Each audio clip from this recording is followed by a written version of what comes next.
Et le judo a démarré à Rodin aux environs de 1950. Hein. C'était nommé Mazera, M. Baudrin, puisque j'ai l'historique en bas, qui faisait du judo.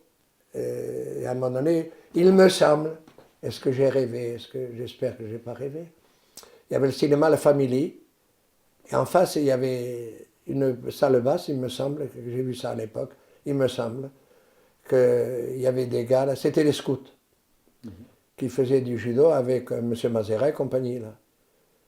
Et il y avait un nommé Claude Auriol, qui était avec eux, qui a été mon prof. Hein.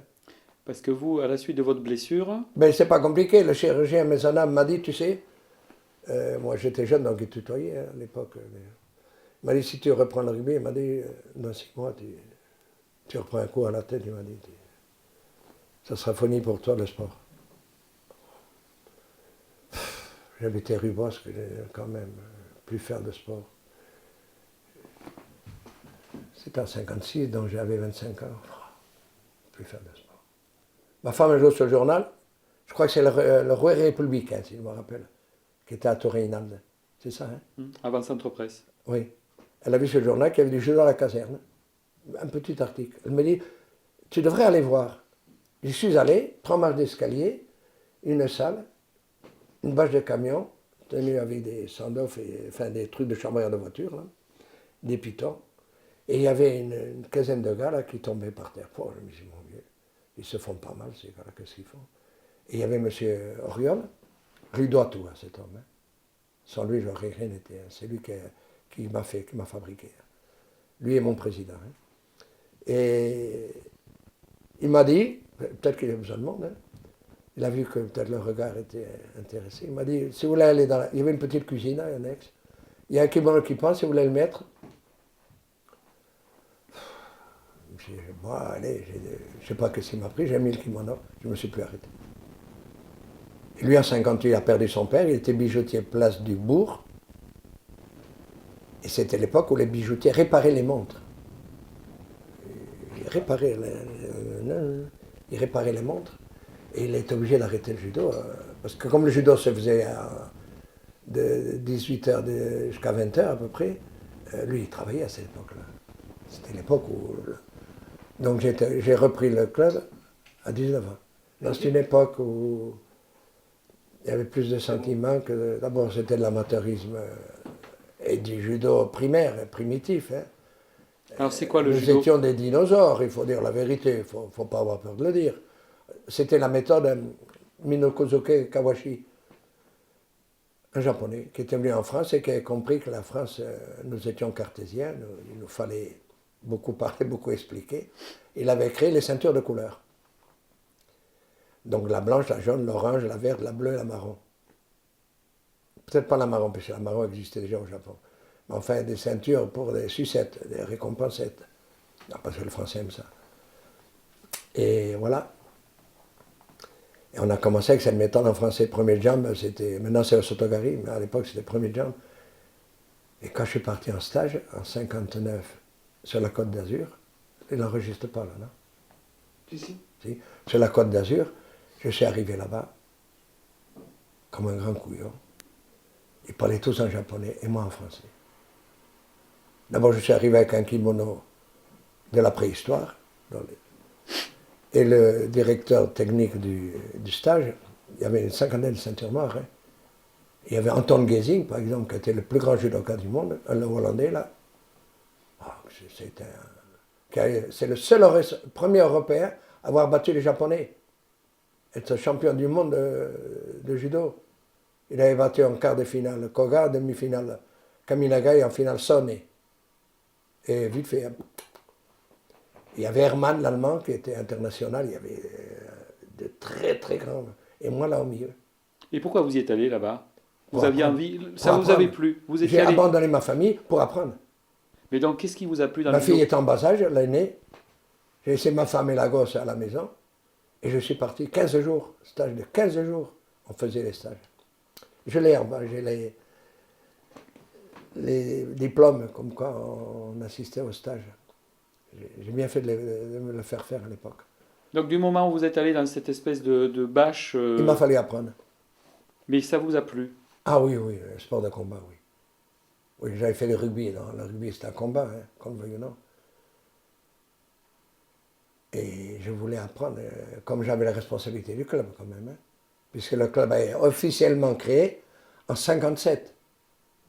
Il s'est fait dans les colonnes, l'hôtel des colonnes, dans la vieille cuisine, l'arrière-cuisine. Et il y avait M. Castellac, M. Chapeau, M. Paléré, M. de la Panouche qui était président pendant plus de 30 ans. On s'est suivi 30 ans. Et c'est un monsieur qui m'a façonné, qui m'a fabriqué, qui m'a aidé, C'était un patron d'exception. Il avait compris qu'il y avait deux axes dans le sport, l'administratif et le technique et le sportif. Il n'a jamais foutu le nez dans mes affaires. Et moi, jamais dans l'administratif. Je dépensais l'argent qu'il rentrait. Voilà. Quand vous êtes retrouvé en 59, donc à ce stage, cette formation pour 15 jours, là, Je n'allais pas vers les rondelles. Je ne savais pas très bien tomber. Donc les gars ne faisaient pas de sentiments, ils préparaient les championnats du monde de 60, puis c'est Olympiade, et les championnats du monde de 61 de judo.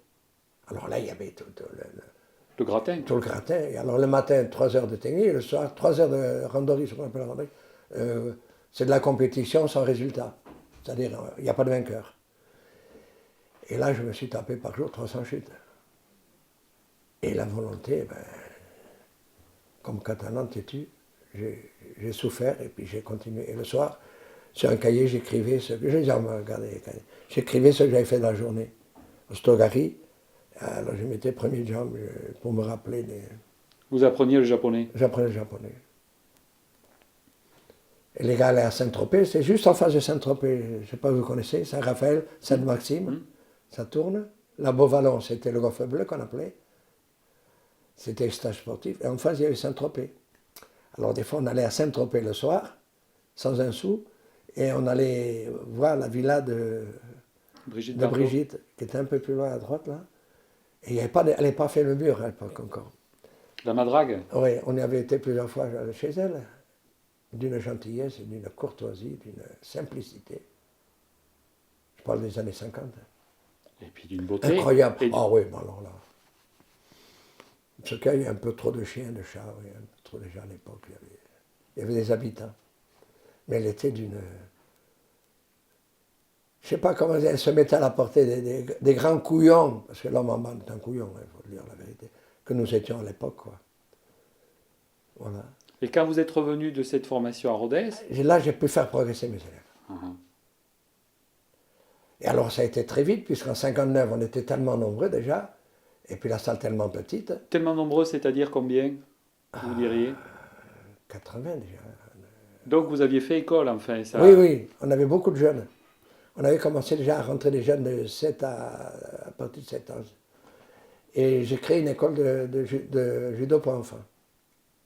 Une école de judo. Et sûrement qu'on était... Enfin bon. Voilà. Une création, la première qu'on a fait.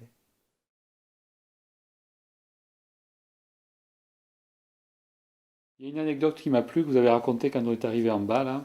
C'est l'histoire du cadeau que vous avez fait au ministre. Ah oui, bon, ça vaut de l'or. Vous voulez nous la raconter? Ah ben oui, hein, j'ai été invité à remettre au ministre, c'était le champion du monde en handisport. Et où là, on voit vraiment des gens qui s'aiment. Hein. Le gars qui perd, il va embrasser l'autre, enfin, c'est des choses extraordinaires. Bon. Et Bernard, qui était le grand patron, qui était exceptionnel, hein, c'est un grand monsieur, Bernard Horvath, m'a demandé de remettre un sabre qui a été fait par Dominique Bargiel, un artisan, qui est réputé dans le monde entier, hein, pas sur l'illusion. Hein. Il a du caractère peut-être, mais il est réputé. Hein. Et sorti d'un minerai, j'ai vu le minerai, donc c'est la vérité, qui a été forgé. Il faut un temps infini, parce que rien que pour la finition entre l'acier dur, l'acier tendre, etc., la lame, ça demande des heures et des heures et des heures. Fabriquer le fourreau. Sous la patine, la garde, il y avait des trucs d'escrime, parce qu'il était sabreur. Et au Oui, escrimeur. Escrimeur ou sabreur ou épéiste, je ne me rappelle pas. Il lui avait fait dessous et des trucs, et l'autre ne le savait même pas, il n'avait même pas regardé. Alors j'ai dit, je vous remets de la part du comité de direction des championnats du monde en e-sport, ce sabre appelé katana, un sabre japonais, pour vous remercier de votre venue, etc. Il l'a pris, il l'a regardé, bon, il l'a posé. Je redescends de l'estrade, je me suis dit, ce gars-là, il n'a rien compris. Je repars, habillé en apparat, là, noir, avec mes insignes, la jupe noire, ce qu'on appelle la kama, qu'on se sert en aïkido, hein, pour ne pas voir le déplacement des jambes, hein, c'est dû perdre ça. Je remonte, je dis, monsieur, je voulais vous dire, le sable, c'est pas de l'aluminium. Hein. Vous pouvez me le faire repasser. J'ai dit, vous voyez, j'ai tiré un peu la lame. J'ai dit, c'est un sable qui a été fabriqué par un artisan avec du minerai. Dessous, la garde, regardez. Putain, il était gêné, hein. Il était vraiment gêné. J'ai dit, c'est un sabre unique qui a été fabriqué personnellement pour vous. J'ai dit, je pense que vous serez content. Il m'a dit, monsieur, il m'a dit, je le mettrai dans mon bureau, il m'a dit.